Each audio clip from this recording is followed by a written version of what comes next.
Greetings, my dear friends, and welcome to the Reading Epic Threads live stream, July 7th, 2021, 7:48 p.m. Central Standard Time. This stream brought to you entirely by Angel Paste. Is your skin dry? Do you worry about exfoliation? Do you worry about looking younger?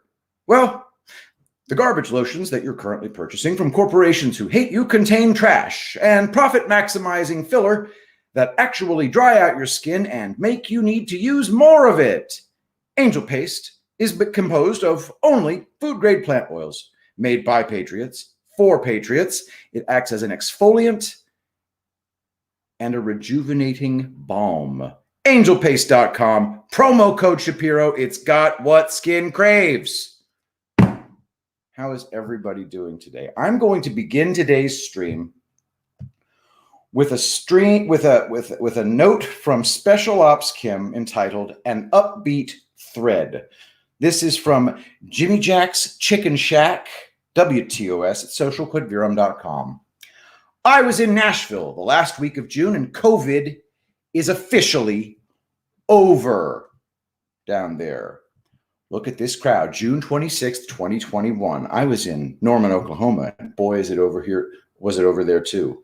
It is statistically impossible that all of these people are one, Republican leaning, and two, fully vaccinated.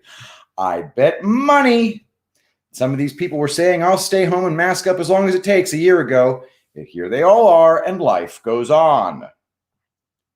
I try to step away from the news and imagine the big story. Getting lost in the weeds of daily goings-on often clouds big picture vision. So what do I think is the big story this summer? Rediscovering our humanity. Us realizing that advanced tech, the science, isn't meant to solve normal human necessities. We were forced to give up things we thought were optional in life. Turns out they are life. I live in a state not known for its friendliness, and I've noticed an uptick in strangers waving at each other and me, smiling at and talking with passersby, chit-chat with store cashiers whose faces you can finally see. Far more people attending K through 12 sports games than I'd ever seen before. You've probably seen some things you haven't seen in a while, too. As I said to my companion in Nashville, there is a real sense of being released from prison tonight. There was a pervasive feeling that this was more than just a typical summer Saturday in a party city. There was real freedom and celebration in the air. Folks rediscovering some things we'd ignored for a while. Meeting new people, socializing, camaraderie. None are optional. Tech should give us more options, not supplant our existing ones. Zoom calls, online classes, nice features to have, but not enough to replace bonding face to face. Not to sound like a boomer, but we had our faces in our phones for so long that we didn't notice how damned artificial the world had become. I have everything I could possibly want, so why do I feel so empty? Asked the aging millennial. For all the talk of one day we'll have virtual X, Y, and Z, the reality that we are hardwired to respond to real human beings in real life was lost. It was time to learn the hard way. Was COVID natural or an engineered lab leak? Dunno. But to me, it was God's hand reaching down and dope slapping us upside our heads. Wake up, all of you. You forgot what really matters in life. Perhaps if I take them away for a bit, you'll remember. Have you remembered? And that's our opening stream, my friends. How are you doing today? Well, We appear to have a small crowd today. I'm pretty excited about that because it means that we have like a real chance to get to know each other a little bit better. Hi. I wasn't going to watch tonight. I was going to go to Slurp. Well, good thing you didn't, Olenek. Thank you very much for being here. Let's say hi to everybody. All right. Epic Jill, Enzo the Baker, JC Bird, 1Alchar2, Andy Foster, PN102, Baldylocks is here. Joanne, how are you, dear? Doomchick73, Gwen Moody, Spirit Fox, Karina Morris. That sounds like a new person, so big welcome, Karina. Thank you for being here. We have Olenek. We have Mark Conway is here, so thank you very much, early birds, for being here early. I appreciate it. Let me do a quick check of seeing who's in Odyssey. That's a separate window. You never know. All right, there we are. The Odyssey live stream. All right. So we have Epic Jill is in there as usual, and Sudan is in there. So thank you very much for being in there. So, guys, today is an auspicious day. Today is the day that Donald Trump rides in and begins smashing the enemies of humanity in the face. And I'm really, really stoked about that. I'm going to tell you right now. So what we're going to do now is we're going to do a thread on the lawsuit, and then we're going to do the Arizona audit update. Then we're going to do a few more, and then we're going to call it an evening. Allergies are acting up. Not totally certain why, but whatever. It's just kind of how life is in Houston, Texas.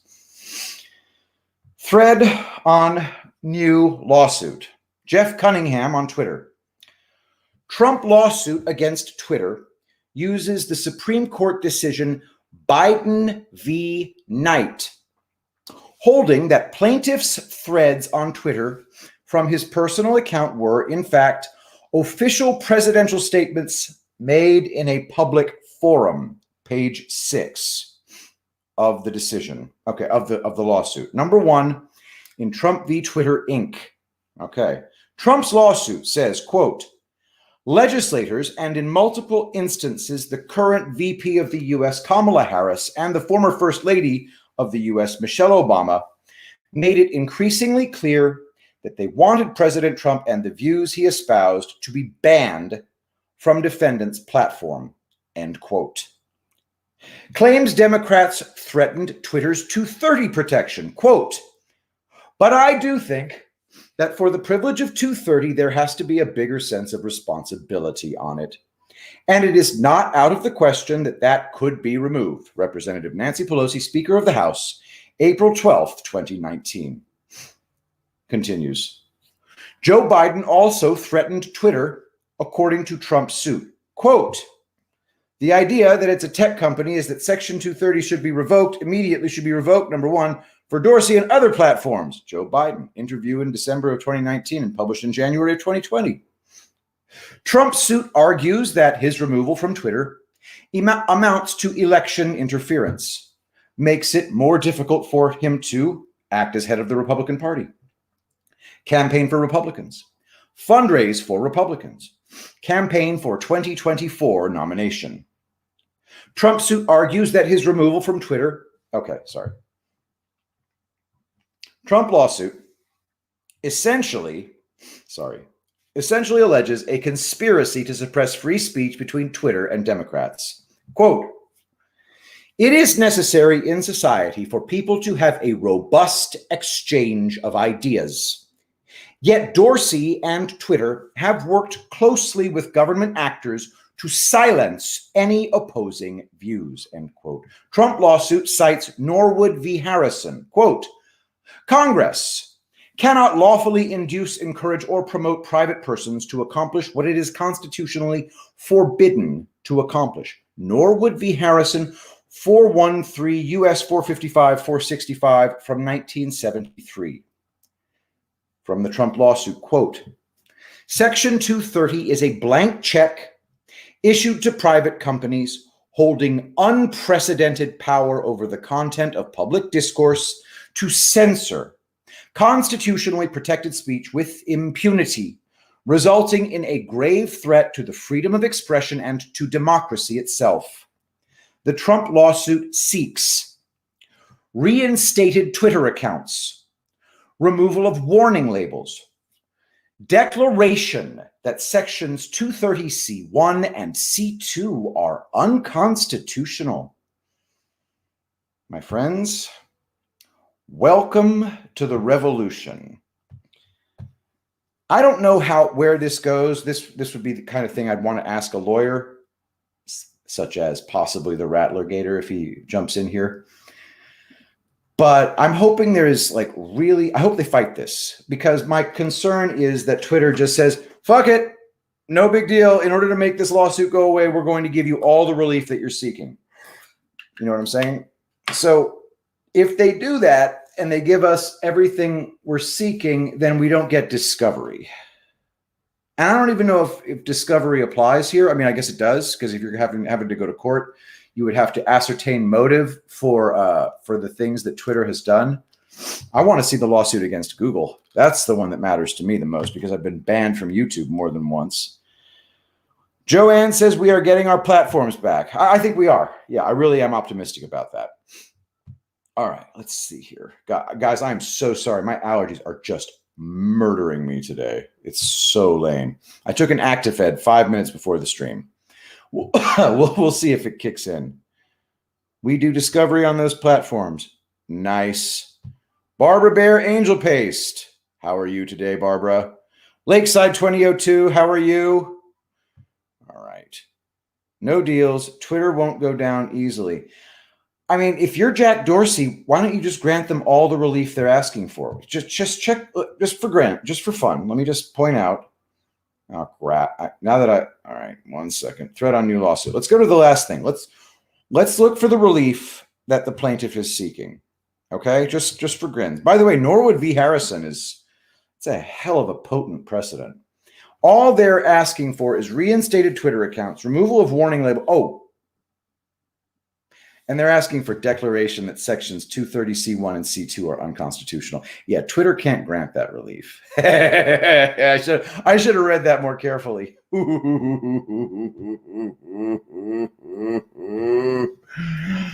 So what happens? They prove the big tech and overreach are the same entity. I don't 100% understand it. Can you restate? Okay. Yeah, class action suits are very effective, said Q. All right, guys. All right. It's 8 o'clock, my friends. You know what that means. That means, and if I end up doing a short stream tonight, guys, I just apologize in advance. This freaking allergies are just ridiculous. I just cannot stop sneezing. I'm avoiding sneezing using sheer force of will. All right, here we go. Arizona audit update for Reading Epic Threads, July 7th, 2021. Good Wednesday. Patrick and Patriots, great news today.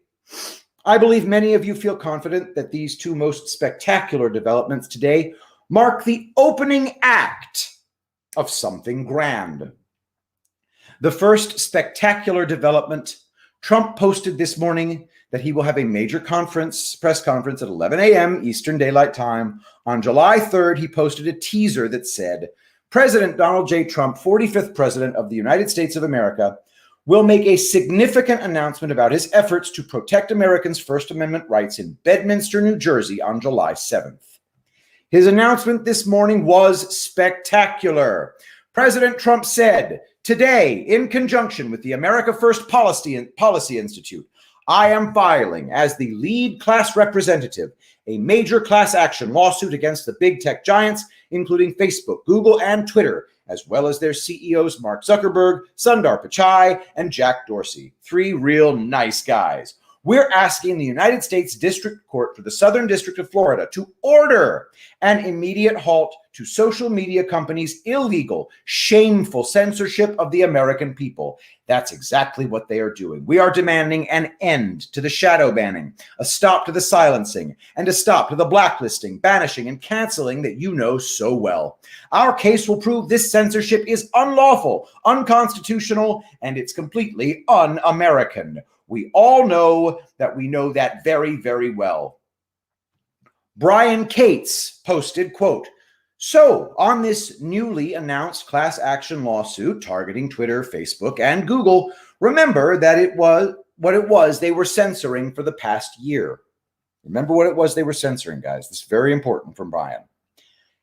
Hydroxychloroquine information, Chinese lab information, the virus coming from China information. They also suppressed information pushing back against mail-in ballots. They were all coordinating together to push lockdowns to steal the election through mail-in ballots. Trump's lawyers are going to be brutal in their discovery, wanting all the text messages, emails, and other records about Zuckerberg, Dorsey, and Pichai and executives at their platforms coordinating this censorship together. X22 posted a link to join the class action lawsuits. I didn't know that I could do that. Guys, we can join this frickin' suit. Hang on. Can I really join the let's share this website for everybody to look at. Let's all look at it together, shall we? All right, here we go. America First Policy Institute, is that the thing? Oh, I'm going to hit the mute button if I have to sneeze, guys. All right, let's do this thing.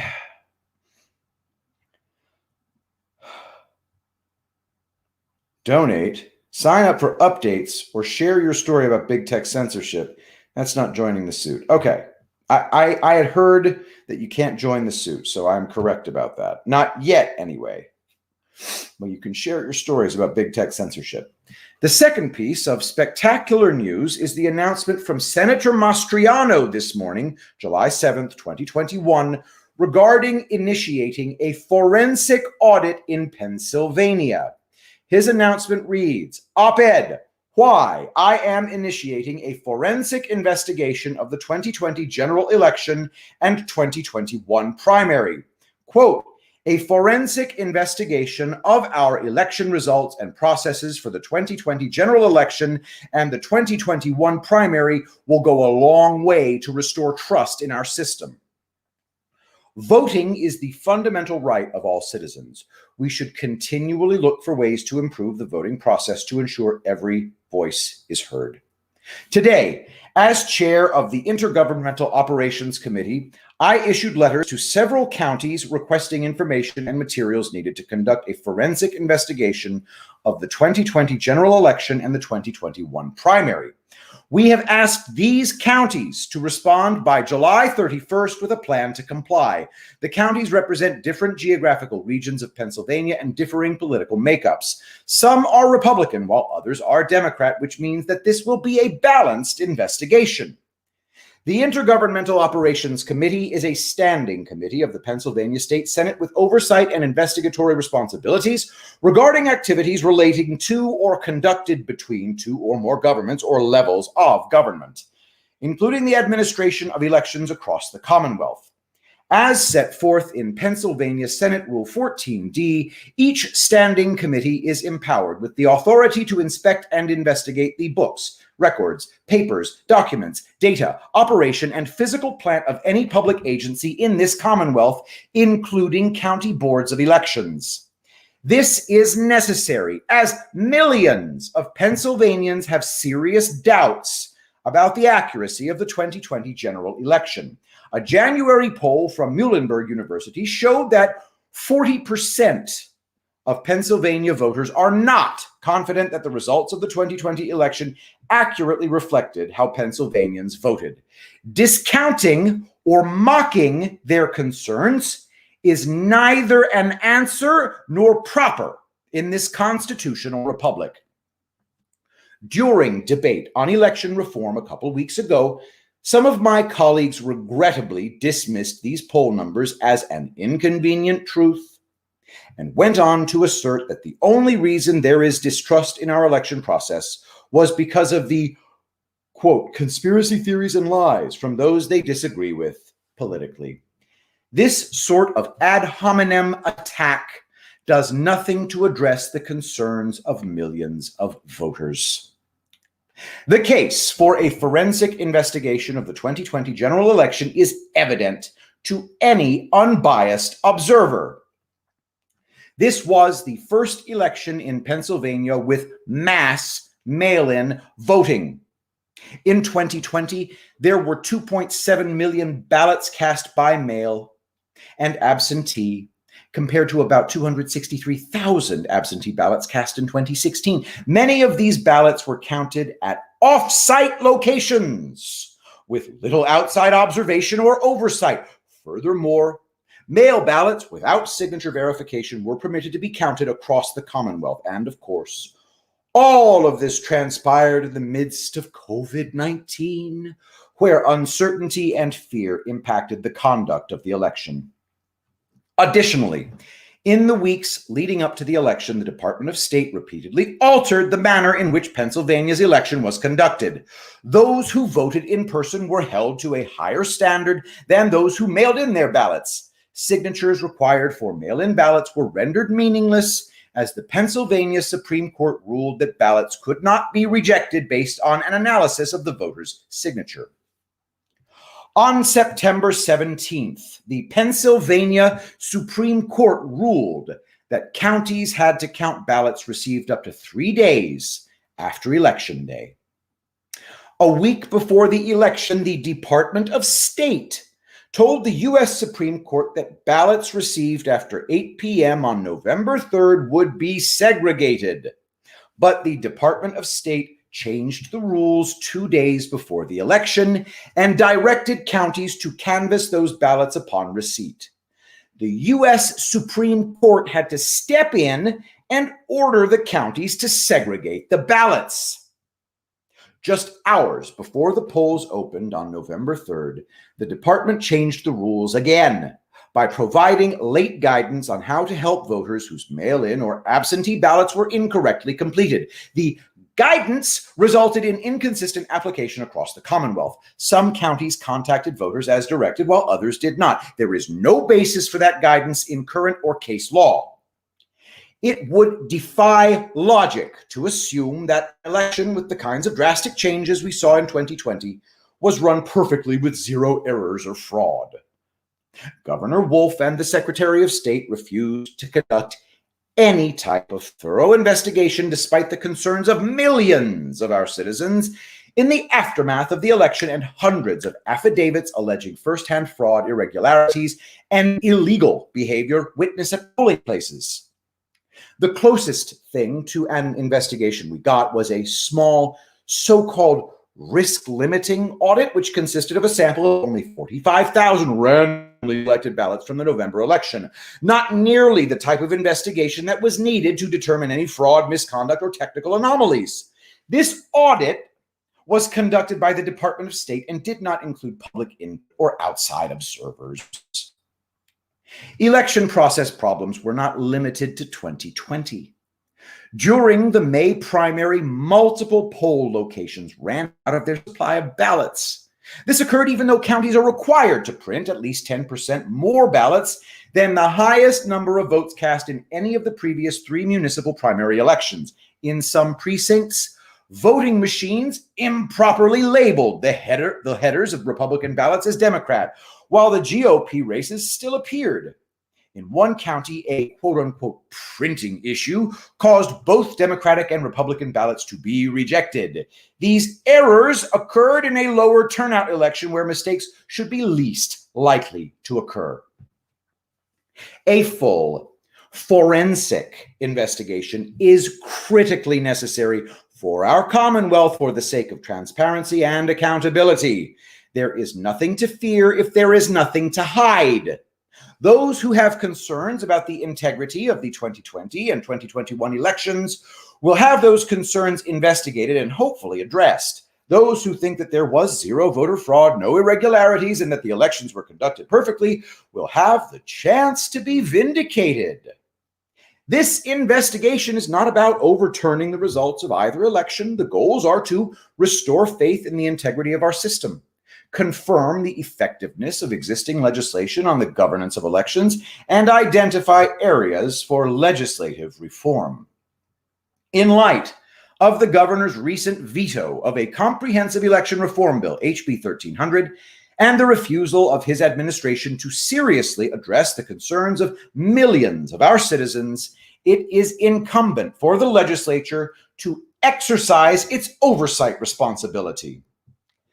The damage to our election process will not be undone with the passing of time. I believe the only way to restore confidence in our Commonwealth's election process is to undertake a forensic investigation. By doing this, faith in our election system will be restored. The people of our Commonwealth should have confidence that their vote counts. It takes accountability and transparency to ensure that our elections are free and fair. 3. Wendy Rogers, senator from Arizona, state senator from Arizona, tweeted last night, "Jail time, let's go," in response to a tweet from Bernard Carrick, which referred to Fulton County, Georgia. Quote, Fulton County, home of Atlanta. 50,000 inactive voters were activated by a Democratic operative. 174 batches were missing, equals 17,400 ballots. Just those alone, 67,400, and there's much more to come. Governor Kemp, Georgia's Secretary of State Raffensperger, knew they were certifying a false election. Bernard Carrick tweet was a response to this tweet from Marjorie Taylor Greene. Quote, Joe Biden only won Georgia by 11,779 votes, but the Fulton County audit should overturn the election to Trump. I will say it over and over again. Georgia reelected President Trump. The error rate alone should throw the election. I will be actively supporting the audit. Arizona Senator Wendy Rogers also tweeted today, July 7th, quote, Washington State getting it done. Let's go other states. And she attached her comment to a tweet from Robert Sutherland. Sutherland tweet said, quote, after visiting the Maricopa County audit, Washington State Rep. Robert Sutherland is scheduling public hearings to receive sworn testimony about election fraud. If you witnessed fraud in Washington State and are willing to testify under oath, follow the link below and find out how to get on the list of witnesses. I'll be putting the link in the description. Silence Do Good commented on Wendy's idea to propagate audits to other states, tagging Vote Jenna Powell and saying, quote, let's do this in Ohio. We need to. I already started on the voter rolls. Why haven't we audited the ballots and process? Let's be the first Trump won state to make this happen. Ending this part with a post from Zero Smokescreen. He wrote, for mainstream media lurking here, hello, lurking MSM shills. Time to jump ship. Call Project Veritas. You can still be a hero. All right, guys. And that. Wait a minute. Hang on. I want to make sure I got everything here, guys. Just one sec. All right, I think we're good. Part 2 of the Arizona audit update. Hello again, Patrick and Patriots. I will start this one odd end and we'll end with 2 posts. All right, let's do this thing. Regarding the audit update. Hang on, it's not quite small enough. All right, there we go. The Business Insider revealed that Jeffrey Epstein's second little black book was just discovered, and it reveals hundreds of new contacts. The Insider article goes to great length to connect names to Trump and Melania while trying to distance Clinton and Bill Gates, and it is so boring and obvious. The second little black book is from 1997 and contains 349 names of prominent financiers, celebrities, and political figures. More than 200 of the names listed in the new book did not appear in Epstein's later book from 2004 to 2005, revealing who the alleged sex trafficker was perhaps associating with almost a full decade before the era covered previously. One name that stood out was that of the wife of CNN anchor Chris Cuomo, but her association was made small and the stress was emphasized on Trump, Trump, Trump. Ridiculous. Patriots need to straighten out the connections and associations and to find out to whom the names really connect. 2. Senator Kelly Townsend tweeted today 2 good hashtag materials for patriots and we the people in training. Hashtag 10th Amendment and hashtag Know Your Rights. How to combat door-to-door invasion.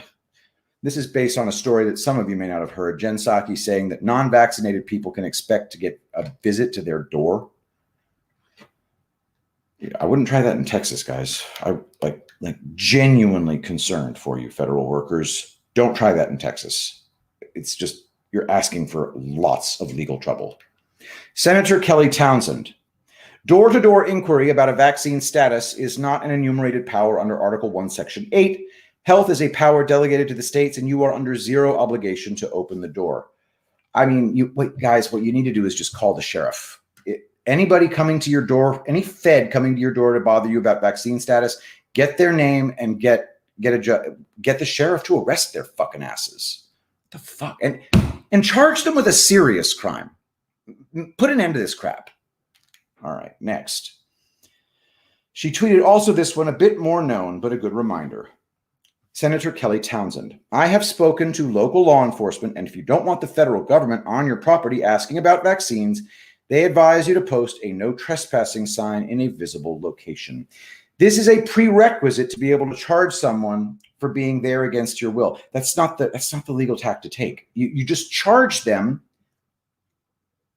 What do you charge them with? I don't know, but you can charge them for acting illegally. I don't know. I don't know exactly, but there's got to be something you can charge them with just for doing that. That is outside the Fed's ability. They can't do that, and they have to be. Acting outside of the federal authority should be made a crime. There, if you're a Fed and you act outside the Constitution, if you break your oath, it's a crime. There, breaking your oath, it's a crime. Is it a crime to violate one's constitutional oath? Maybe it should be. All right. I will end the 7/7 audit update with Joe Hoft's audit update from today, July 7th. Joe Hoft wrote, quote, Arizona, Georgia, and Pennsylvania hold enough electoral college votes to switch the election. In his article, he says, on November 10th, 2020, we reported that there were still a number of avenues for President Trump to win the 2020 election. We knew if President Trump were to be awarded the electoral college votes for Arizona, Georgia, and Pennsylvania, that would easily be enough for the win. The president at that time, with the states of Wisconsin, 10, Michigan, 16, Pennsylvania, 20, Georgia, 16, Arizona, 11, and Nevada, 6, still under review or counting, was leading Joe Biden with 232 electoral college votes to Biden's 226. With President Trump's 232 electoral college votes, if you add Pennsylvania's, Georgia's, and Arizona, 3 states currently performing or requesting audits on a portion of their state's results, President Trump wins with 279 votes. This is why the Democrats are screaming and freaking out. With these 3 states, Trump wins the electoral college. However, I want to mention that other pundits, Ivan Raiklin, and I think also Professor David Clements, promote the idea that when these states decertify, their votes will be deducted off the Biden total, but it will not necessarily be added or transferred to Trump's total. And that may trigger a contingent election, a 12th Amendment situation, or something else. And that's the end of the update, guys. Thank you so much among my people for the wonderful, wonderful work that you do. And it was a relatively short update today, so we might be able to get a few extra threads in. And that would be fun too. So as far as Pennsylvania is concerned, it's going to show about 1 million fake ballots. Arizona's Maricopa County is going to show something like 500,000 fake ballots. It's going to be brutal, guys. It's going to be absolutely brutal. By the way, Charles Bernardin sent me an email today with a link to a page that I couldn't read, that I couldn't use, but it was Rachel Maddow melting down over the audits, and I understand that it's about 8 minutes. It's an 8-minute meltdown. If anybody can find that and send it to me during this stream, that would be awesome to show. All right, hang on. Jill, do you think I should? I'm going to do Patel's second issue on devolution, but it's going to be a standalone. Yeah, just like you said, it's too long to do here.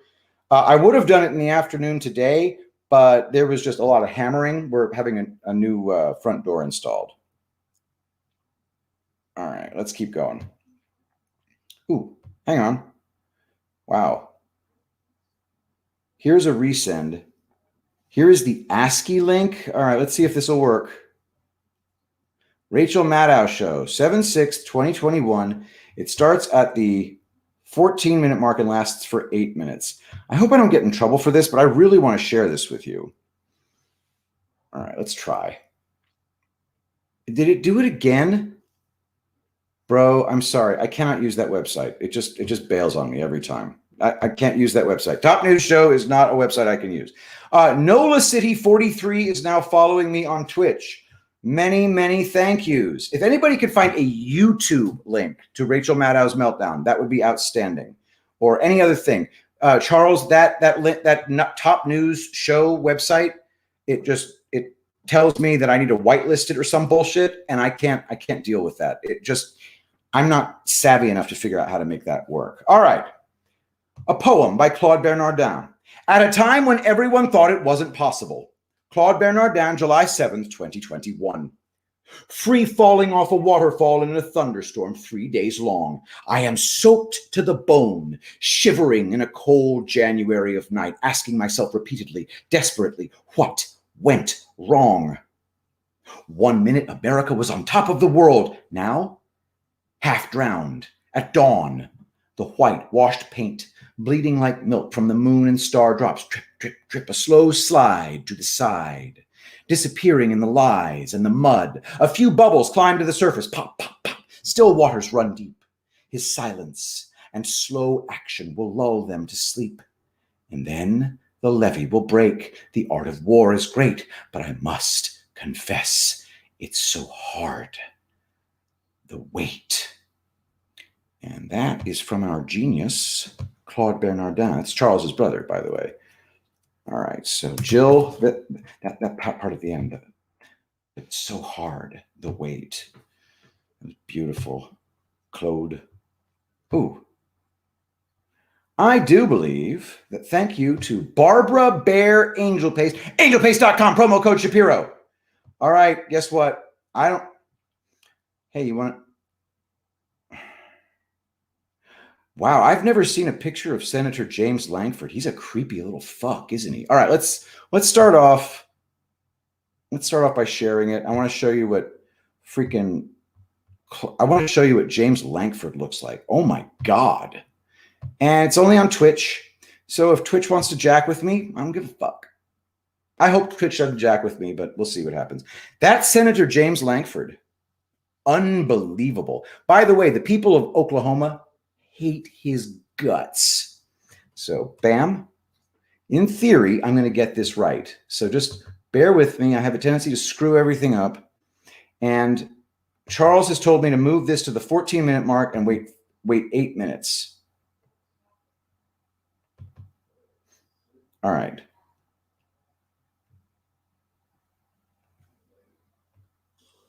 To vote in the end to certify the election result the night of January 6th. Because he ultimately voted to certify the election result, to declare that Joe Biden had in fact won the election, Senator Lankford should therefore be ousted from the Senate. And not only is he facing that primary challenge in his reelection fight in Oklahoma, the remarkable thing here is that the chairman of the state Republican Party in Oklahoma has endorsed that challenger. To Senator Lankford, who again is only running against Lankford on that one plank.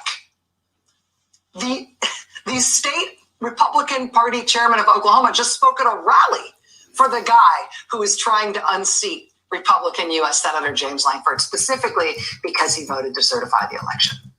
The state Republican Party chairman endorsing the challenger to the sitting incumbent Republican U.S. senator. If you run a state Republican Party and you've got an incumbent Republican U.S. senator who's up for re-election, usually you would not expect the Republican Party in that state and its chairman to be crusading against the incumbent senator, trying to get him or her thrown out of office.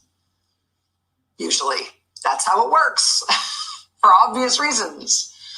But 6 months on from the Capitol attack today, what we've got now is a Republican Party that does that. And what we've got now are a lot of single issue Republican voters and Republican activists for whom their single issue, the only thing that's driving them in politics, is this fantasy that Trump secretly won the 2020 election and the election must be overthrown so he can be reinstated. It has turned the state Republican Party in Oklahoma, incumbent Republican U.S. Senator, as he faces a re-election battle. It's also animating hundreds of Republican campaigns for all sorts of state offices all around the country. Amy Gardner reporting today for the Washington Post, quote, dozens of candidates promoting the baseless notion that the election was rigged are seeking powerful statewide offices such as governor, attorney general, and secretary of state, which would give them authority over the administration of elections. These candidates are running in several of the decisive states where Trump and his allies sought to overturn the outcome and engineer his return to the White House. Quote, of the nearly 700 Republicans who have filed the initial paperwork with the FEC to run next year for either the U.S. Senate or the House of Representatives, at least a third of those 700 Republican candidates have embraced Trump's false claims about his defeat. At least a third of them. So at the center of the stage, there's Republicans, in fact, right? Republican-controlled state legislatures across the country restricting voting rights, and Republican governors across the country signing those new restrictions into law. Democrats apparently powerless among themselves to decide that it's worth changing the Senate rules to block that sort of action by the other party. So it's proceeding unimpeded now by the courts with the collapse of the Voting Rights Act, unimpeded by any change in voting laws that the Democrats could agree amongst themselves to enact if they decided it was priority enough and if they decided they would change the Senate rules to get it done. So center stage, Republicans are getting this done. They are, in a draconian way, rolling back voting rights. They're also changing election laws to give partisan state legislators and other partisans more control over the counting of the votes and the election rules and the certification of the vote and disputes after the election. They're seizing the power over elections for partisan Republican actors as well, while they're making it harder for Democratic-leaning voters to cast their vote or have it counted. Right? That's center stage. And that's enough of an emergency when it comes to our democracy, right? But in the wings, the new normal in Republican politics is a demand that newly elected Republicans or credible Republican candidates for office must show a willingness to use their power to overturn elections from here on out. James Lankford facing a primary challenge endorsed by the chairman of the Republican Party in his state by a candidate who is running against him because he didn't use his power to try to overturn the election to keep Trump in office. Hundreds of Republican candidates for statewide office across the country saying they want to be elected to office so they can use their power in office to overturn election results for favored candidates. And, that is what the post-election so-called audits of the election are about. Did you hear what they're doing in Wisconsin now? We've got more on that ahead tonight. It will blow your mind. That's what the political rallies now regularly being held by the former president are all about, him pressing these grievances about how the election was stolen and how real Republicans would have overturned the election for him, and he'll get his revenge and his supporters should get their revenge on any Republican office holders who don't use their power to overturn election results. I mean, that's the actual ground truth of Republican campaigns right now in the states. When you look at the grounds on which people say they are running, the planks of the platforms that these people are standing on to contest statewide offices. Incidentally, it's also what's behind the white supremacist, weird Hitler Youth-looking march in downtown Philadelphia this weekend. Right? Hundreds of legit white supremacists in matching little dweeby uniforms marching on Philadelphia this weekend, yelling. Sorry, guys, got to jump in real quick. Legit white supremacists? What are we talking about? Am I missing something here? What legit white supremacists? Could somebody send me some kind of evidence that it's legit white supremacists? Because that's quite a claim. All right, sorry about that. The election was stolen. The election was stolen, right? They're shouting all their white supremacist nonsense, very much like the Charlottesville Unite the Right rally from back in 2017. But what else are they yelling? The election was stolen. The election was stolen. I will tell you that there's one silver lining of the Hitler Youth-looking white supremacist group marching in Philadelphia this weekend, which is that Philadelphians met them when they arrived and ran them out on a rail, at least according to a local police official. They started engaging with citizens of Philadelphia who were none too happy about some of the things they were saying. Apparently, these males felt threatened, and at what point somebody in their crowd threw a type of what we believe is a smoke bomb to cover their retreat, and they literally ran away from the people of Philadelphia. They literally ran away from the people of Philadelphia. Yes. Did they look up Philadelphia before they traveled there? We've got a lot to cover tonight. The U.S. government is now confirming that the American withdrawal from Afghanistan is now 90% over. President Biden had set September 11th as the date by which all U.S. forces would be out of Afghanistan. Now, as of July 5th, more than 90% of the entire withdrawal process is done. A great number of members of Congress who served in Afghanistan are now... Okay, I think that covers that. I don't know what to say about this calling people white supremacists stuff. Am I on crack here? That is just savage defamation of private citizens. Sue her to death. I don't even know what to say, guys. I'm sorry. Yeah, Frodo Tolkien. That was definitely a meltdown, but it's the same old stuff. You know, she really sucks, but that's what they're saying. All right. So yes, that is just a little sample of the nightmare that is those people. Oh, the marching video. I didn't see the marching video. Yeah, it wasn't there. And Charles told me it was 8 minutes. So yeah, class action against Rachel Maddow. Barbara Bear Angel Paste. Thank you so very much for sending that to me. Charles, thank you for alerting me to it. And for those of you who don't know, this stream is brought to you by angelpaste.com. Angel Paste, food grade plant oils. Check it out. Promo code Shapiro. All right, Cool Hat Harmony emailed me a video in a tweet. All right, Cool Hat Harmony. Philly protest. Let's check out the people that Rachel Maddow is shooting her load over. George Floyd statues on high alert. Bam, bam, bam, bam, bam, bam, bam. Hold for processing while I share this tweet. Share screen. Go to Twitter. Make it big. And then, boo.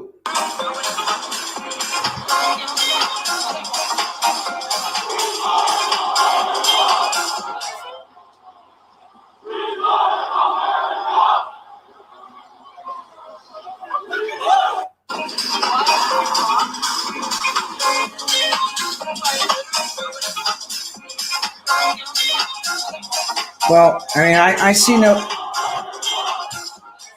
see no evidence of white supremacism going on. So I don't know what to say about any of that. All right, so there's your savage defamation for the day. Did the white supremacist past protesters kill anyone, loot, or destroy anything? I think by Philadelphians, they just meant Antifa. It's freaking nuts, guys. All right. Yeah. I don't know what they were yelling more on, Mama. No idea. But here we go. Let's move on. Thank you, Harmony, for that. Oh, okay. So Barbara Bear Angel Paste also sent it to me. I think I'm going to move on, but thank you for that, Barbara. So from Special Ops Kim, here we go. Jab memo. Oh, dear. For some reason, this article really brought it home to me how crazy things really are right now worldwide. Why is everyone obsessed with a freaking shot? Okay. Jab memo sows mistrust. Now, let's check out the Jab memo, guys. Following a public uproar, the Public Health Ministry yesterday decided to provide booster vaccines for frontline health personnel as soon as possible. At a press conference yesterday, the health authorities vowed to distribute 80% of vaccines due to arrive this month to medical workers, elderly, and people with underlying diseases. The latest move could calm down the resentment among frontline medical staff and the public anger that exploded after a memo from a meeting was leaked, which contained a comment. Who contained a comment by an attendee opposing the use of Pfizer vaccines to be donated by the U.S. as a third shot for medical personnel who have been vaccinated with Sinovac. In the memo, a participant at the meeting, which apparently took place on June 30th, to discuss the distribution of Pfizer vaccines, was recorded as disagreeing with giving the Pfizer vaccine to medical personnel, as it would be, quote, an admission that Sinovac can't give protection and it will make it harder to find an excuse. The comment sparked widespread outrage, not just because the attendee apparently opposed giving supposedly better protection to doctors and nurses battling the virus, but because of the reasons cited, which seems to concern the merits of the Sinovac vaccine instead of the safety of health personnel. Public Health Minister Anutin Charnvirakul and Disease Control Department Director General Opas Karnwapingpong, where is this? All right, anyway, Asia, gave conflicting answers about the leaked memo. Mr. Anutin said the document was genuine, while Dr. Opas said it was false. Both officials insisted the controversial opinion was not the conclusion of the meeting. They also made it clear that it was not turned into policy. However, neither Mr. Anutin nor Dr. Opas denied the comment was made. That the booster shot will now be given to frontline medical staff does not mean the issue should be dismissed. Both the public health minister and disease control chief refrained from taking a stance regarding the merits of the opinion. If anything, they seemed to try to gloss over it and attributed the controversy as being a result of an inappropriate leak of an unofficial record of the meeting and the possibility that the particular comment was taken out of context. Whatever the reason, the leaked memo has shaken public trust in the health authorities' decision-making process. This erosion could have enormous implications on the government's attempt to curb COVID-19 outbreaks. Instead of dismissing the comment as nothing serious, the public health minister and disease control chief should put everything on the table, the contents of the meeting itself, and the entire context of all the comments that were made that day, and let the public be the judge. It is undeniable that the opinion was extremely hurtful to medical personnel battling the disease on the front lines. Many of them have contracted the virus, even though they have been given 2 doses of Sinovac. If the reason not to give them the Pfizer mRNA vaccine concerned the safety of mixing 2 vaccines or even the need to prioritize the elderly, the anger may not have been this intense. What the public needs to know is the entire context of the meeting, why such a comment was made in the first place, and whether the mindset reflected in the opinion was sanctioned by the health authorities. The health authorities must take a clear stance on this issue, as it will determine whether the public can still put their trust in the ministry. Bangkok. All right. So those of you who aren't familiar with my work know that my opinion is that there is no such thing as an effective vaccine. They're all either saline or varying degrees of experimenting on the cattle who take them. That's what the word vaccine means, by the way, cattle. Do we have a troll? Guys, kill the trolls unless he's freaking hilarious. All right. Let me check out all right. If you guys determine whether the troll is worth banning. Titus, bro, man, why Trump bombing Iraq? I think he's problem with COVID, but you killed Arab. All right. I killed Arabs. It's true. I bomb Iraq. All right. Oh man, you gotta bomb the hell out of this guy. Does anybody have the ability to did I make Jill a mod on Twitch? All right. Anyway, I don't feel like going on Twitch to ban the guy, so can somebody do it? All right. So what do you guys think? my allergies are kind of killing me today, and I know normally I don't do this short of a stream, but I think we've got it. Jill got him. There's a lot of stuff going on, guys. And I think one of the things I want to do is kind of go through Telegram real quick. I might not be able to share it with you, but Telegram's been lit lately. Q said something about class action suits being very effective. And now the Ever Given, the water penis boat, has just been dislodged. What do you think? Just saying. Just a thought. All right, I'm waiting for, okay, there's Telegram. So I'm going to try to go through some of the stuff that I'm seeing on here and hopefully share it with you. But the Reading Epic Threads group has just been lit lately. Ooh, I wonder if I could do, now that I'm here, okay, let's see how long the Devolution Part 2 thing is. Oh, damn it. Every time I click on a link in Telegram, it automatically opens up my Brave browser, and it takes 15 minutes to freaking open it up, and it's gay as hell. All right, here we go. Substack.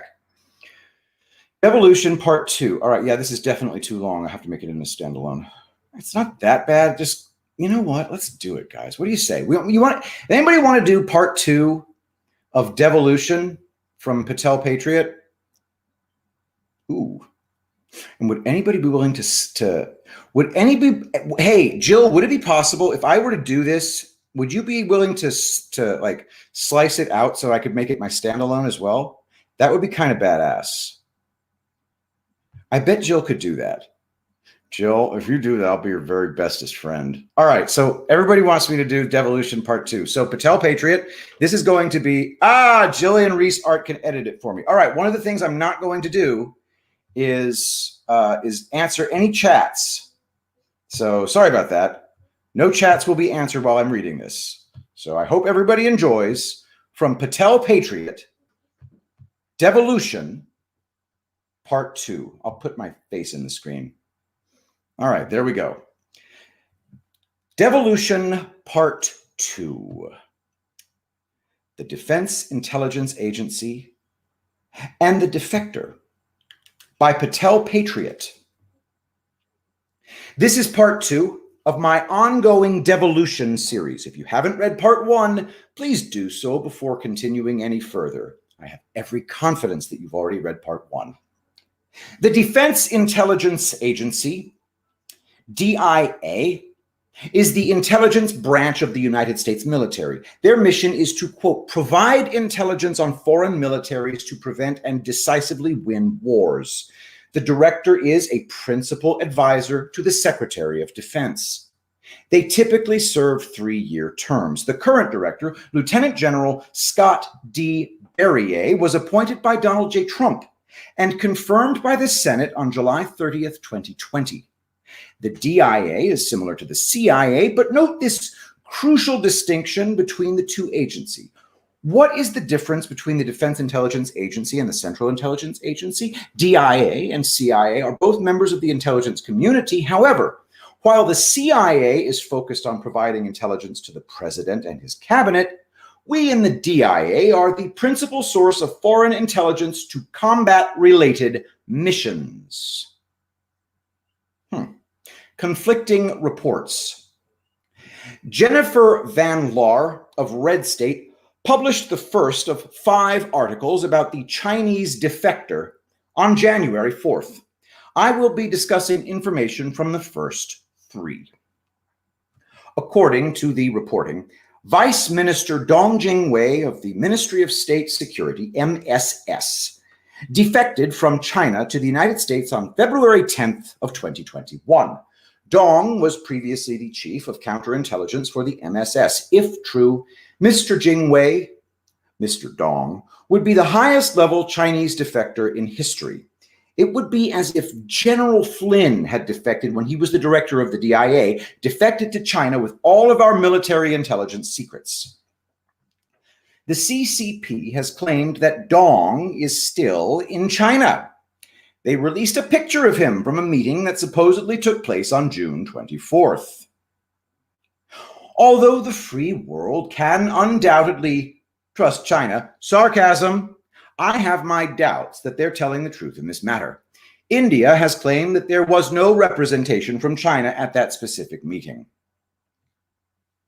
Some claim the photo is photoshopped. I believe it is a real picture, just not from the meeting China claims. Instead, I think we're looking at a photograph taken during a forum in 2020. The carpeting and chairs appear to be the same, but there is very little information online about this particular forum, and this is the only picture I could find that proved it happened.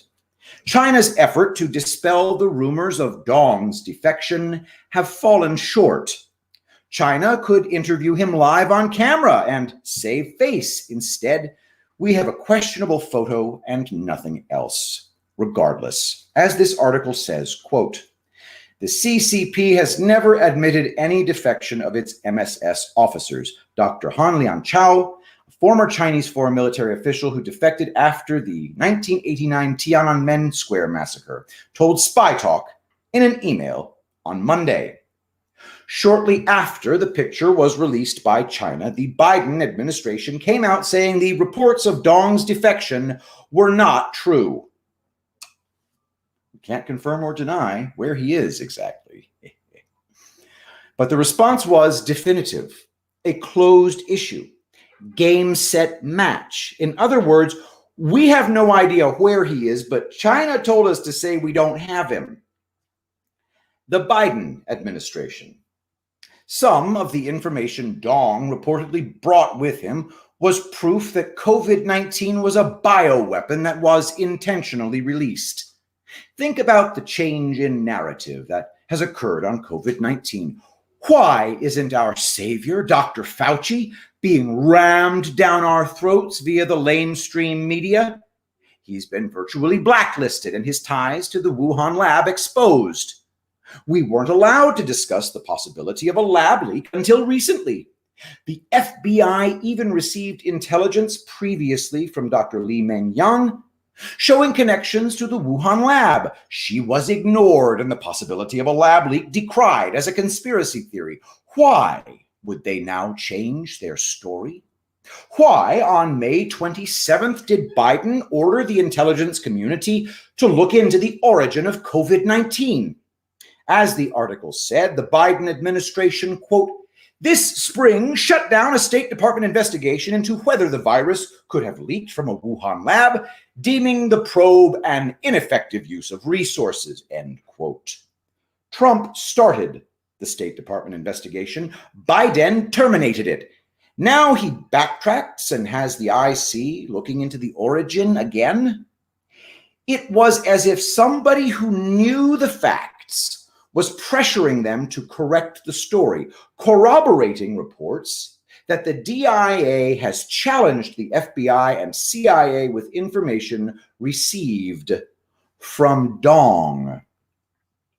It's only in the last 3 to 4 weeks that anyone outside DIA knew about the defector, according to red states' sources. Prior to that time, DIA was vetting the information provided and confronting Langley CIA officials with what they'd learned without divulging the source. In March, Secretary of State Anthony Blinken met with his Chinese counterparts in Alaska. This meeting took place 1 month after Dong Jingwei reportedly defected. The talks were hostile. Here is the transcript of the U.S.-China opening remarks. What everybody has missed about these quote-unquote hostile public remarks is the actual cause of them. Publicly, China told the United States to stay out of China's internal affairs. Privately, the CCP demanded that the U.S. hand over Dong. Quote, Blinken wasn't aware that Dong was with the U.S. government. The DIA has had Dong since February, and nobody outside of the DIA knew about it. That includes President Biden, the so-called commander-in-chief of the United States Armed Forces. How is it possible that the United States president was unaware of the highest level defector in history? Maybe This is why, from the Red State article. Red State's sources say that's partially true. FBI Director Christopher Wray was ambushed with the information, they say, and Langley, CIA, was also unaware. Sources say DIA leadership kept the defector within their clandestine services network to prevent Langley and the State Department from accessing the person whose existence was kept from other agencies because DIA leadership believes there are Chinese spies or sources inside the FBI, CIA, and several other federal agencies. DIA and devolution. DIA leadership, Trump-appointed Lieutenant General Berrier, believes there are, quote, Chinese spies or sources inside the FBI, CIA, and several other federal agencies. He has proof. The defector brought terabytes of data with him. Included in that data is the, quote, names of Chinese spies working in the U.S. and names of U.S. citizens who provide intel to China, as well as Hunter and Joe's business dealings with Chinese entities. The implications here are massive. The DIA, the principal source of intelligence for combat-related missions, kept the defector a secret because the president was implicated by the information the defector provided. Here is another nugget from Dr. Han Liang Chao. Quote from the Red State article, Dong was last seen in public in September 2020, Han told Spy Talk last week. Dong's photos have been deleted by the Chinese search engine Baidu, according to some Chinese language news reports abroad. Is it possible he has been here since long before February? I believe Trump had a role in this, and the defector provided information that helped prove the election theft. Why would a Chinese defector come to the United States in February with information implicating President Biden, knowing that there are CCP spies everywhere? He would be sent back or disappeared. He either came here before Biden took office and the military has kept his presence quiet, or he came in February, as reported, knowing for certain the military would protect him by not telling the Biden administration. Both scenarios point to devolution.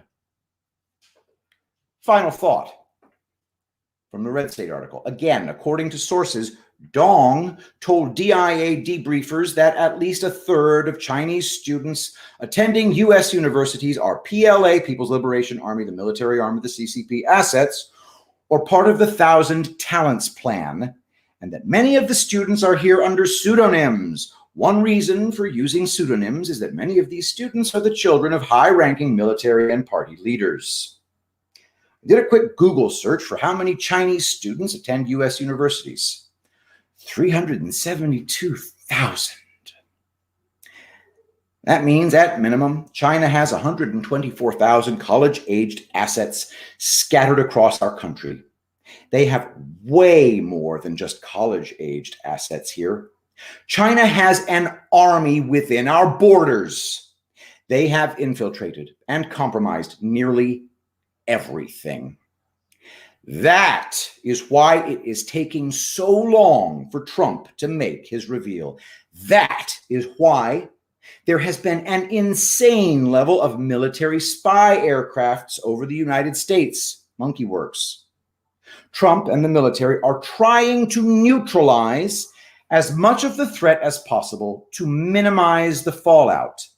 Our enemy will fight tooth and nail to hold on to their power, but Trump and our military are preparing to deliver a death blow, and they have the help of defector Dong Jingwei. Devolution is real. The best is yet to come.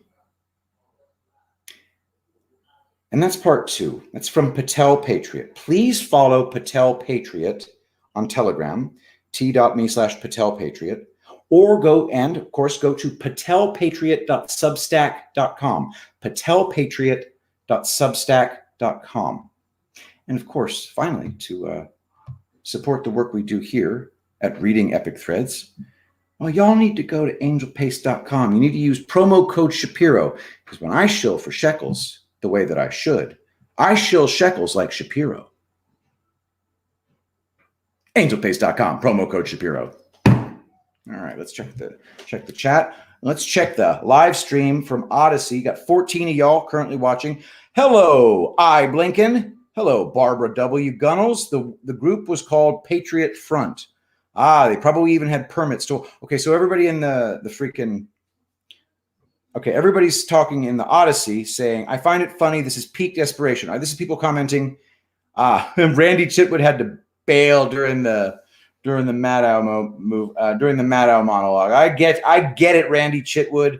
All right, I find it funny, says I Blinken. This is peak desperation. She does seem desperate. Attempts to make it harder to cheat in elections is just attempts to make it harder to vote. It's really getting ugly, guys. They just say, hey, we're going to steal elections all we feel like. All right, in other words, feds. What if the group was called Feds? I guess I should watch on Twitch.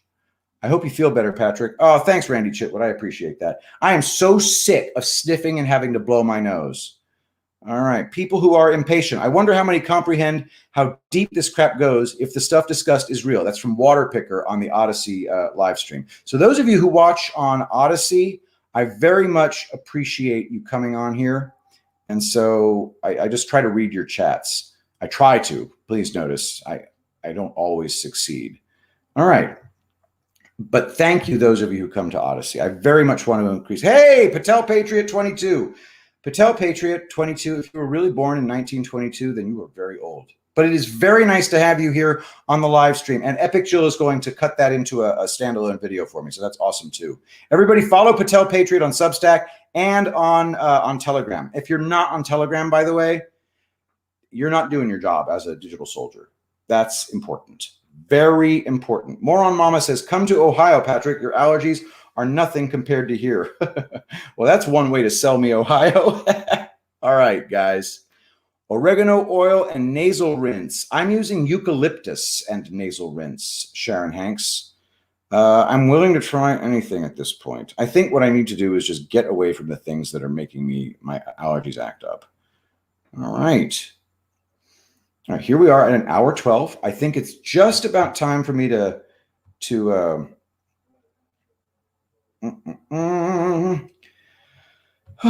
sorry, I would like very much to go on all night, but I'm feeling the need to rest, and hopefully my allergies will right themselves. It genuinely is just allergies, and so that's good. It's not a cold, thank God, because wow. But I hate it. I hate it so much. All right, so let me make sure I've got everything. Does anybody have any comments on anything important going on? Oh, wait, I know what I need to talk about. I would like to talk about the fact that Patel Patriot got banned from socialquadvirum.com.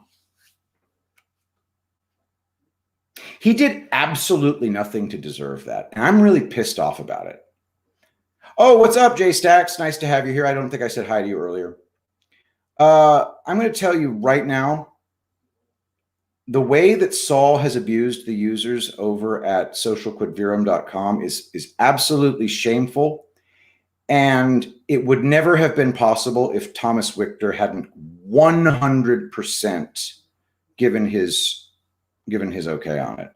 And it's really shitty. And obviously, whenever Thomas Wichter comments, I'll take a look at it. But I know that it's really hard being in public life and being under a microscope, having thousands and thousands of followers. I wouldn't know the feeling. I have a small audience of the best people in the universe. So honestly, I have no complaints. But when your audience gets larger, like Wichter's, I can understand you could be under a lot more pressure, a lot more trolls jump in. But the way that you foisted this human pustule, Saul Montez Bradley, on everybody, the way that nasty old bastard just banned people constantly for absolutely no reason other than to feed his pathetic alcoholic ego. I mean, banning Rattlergator was when I decided it's game on. But when he banned Patel Patriot and Thomas Wichter kept doing fucking beard blather, Wichter, no offense, man, but you're a little bitch. That's all I had to say about that. All right. So that's what I want. He got banned for devolution. I guess he got banned for devolution. I don't care why he got banned. The fact that Wichter still went back to freaking beard blather to talk to that pustule again just makes me want to throw up. All right. H crying about being banned, then ban peeps hypocrisy. I don't care about him banning people. I care about why he bans people. I think banning people is great. We banned somebody today for being a troll. Banning people for having the same opinion as Thomas Wichter is inexcusable. Banning people for saying that I don't think things appear as they seem and here's why. Look, I'm sorry. It's just really, really freaking gross. And those of you who are still on Quod Virum, that's awesome. But just understand that we're not doing a service to the world by in any way promoting that man's work. He's a nasty character. All right. Oh, I can get the link. All right. Jordan says, Saul sounds very negative. Let's stop talking about him. Okay. All right, Jordan. Just for you, I'll stop talking about Saul. You're probably right anyway. All right. And as far as the I got kicked off of Quod Virum too. Yeah. Telegram is a better platform anyway. Yeah. And by the way, guys, Jordan, one quick thing. He also doxed Patel Patriot. He said he gave his name and location because Saul is an alcoholic who is in the middle of a downward spiral. He freaking doxed Patel Patriot. So I'm just absolutely disgusted. I don't know if Saul is Mossad controlled. I have no way of finding that out. Joe Woodwell, if you would like to give me evidence to support that claim, I would be delighted to look at it. But I think he's mostly alcohol controlled. Okay, so everybody, thank you so much for being here tonight. Wow, we've got the wow, I think we have a new Patrick Byrne thing. If it's a video. All right, so a couple things from Georgia updates. Federal judge refuses to block Georgia's new election integrity law. 2, over 7,700 ballots missing in tabulation record in Cobb County, Georgia. 3, Merrick Garland's case against Georgia is a loser, according to legal scholars and journalists. Well, of course it is. All right, awesome. Thank you, Patrick Byrne. And another thing, every day that goes by, I just want you to know that I am getting to be more and more of a Patrick Byrne fan. And if you disagree with me, I guess, but I'm a fan of the guy. The guy is pumping millions of dollars of his own money. And that's just all I need to know. I mean, most of what I need to know. All right, St. Richie. I will make my first and last post to QV tomorrow, guaranteed to get me kicked off. Nice, St. Richie. I really hope that Special Ops Kim gets a screenshot of it. Ooh. Saul, hey, wait. Saul is a trained Marxist, according to Dwayne. And Dwayne kisses his ass and defends him. Kate's the lesser is not even worth talking about. All right. St. Richie is... Guys, we have better people here in this audience by far than the top names at Quod Virum. All right. Hey, whoa, what the hell? Hey, I just want to say, Christine Daly, darling, thank you so much for the very, very generous super chat. I very much appreciate it. Christine Daly, wow. Very, very much, very humbled by your donation. Very much humbled.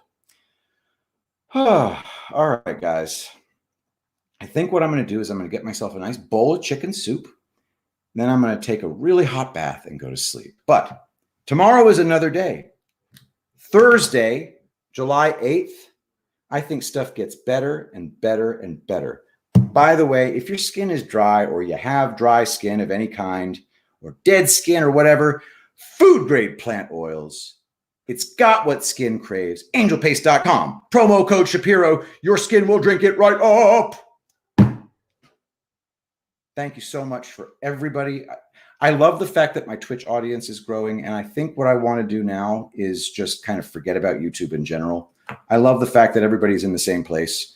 And other stuff is going to come out. Let me go into Odyssey. Say goodbye to all you wonderful people too. Randy Chitwood. Randy Chitwood did not enjoy watching the Rachel Maddow stuff. I feel you, bro. Kate is here. Thank you so much for being here, MYOB. Water Picker, people who are impatient. Okay, so to wipe it all out this is what Water Picker says about the current war. To wipe it all out in a single or few strikes as possible requires a level of coordination that even if one has high intelligence can potentially not comprehend either. Yep, I am absolutely with you. Oh, Randy, you're very welcome on me reading Devolution Part 2, and thank you everybody for watching in Odyssey. I really appreciate your doing that. All right, so good chance that I'm going to forget to say something today, but it's been a great stream. Thank you all for being here. And I will go ahead and round out. One last thing, please don't hesitate to email me at pgunnels@gmail.com, pgunnels@gmail.com. My material obviously comes from you. You guys are the best curators ever. Special thanks to everybody who really, really puts forth the effort. Special Ops Kim, St. Richie, among my people, you guys, and others that I'm forgetting right now. But thank you so much. And let us pray. Saint Michael the Archangel, defend us in battle. Be our protection against the wickedness and snares of the devil. May God rebuke him, we humbly pray. And do thou, O Prince of the heavenly host, by the power of God, cast into hell Satan and all evil spirits who prowl about the world seeking the ruin of souls. Amen. I love you all, and I will see you tomorrow at 8 p.m. Central Standard Time. I will be the greatest president that God ever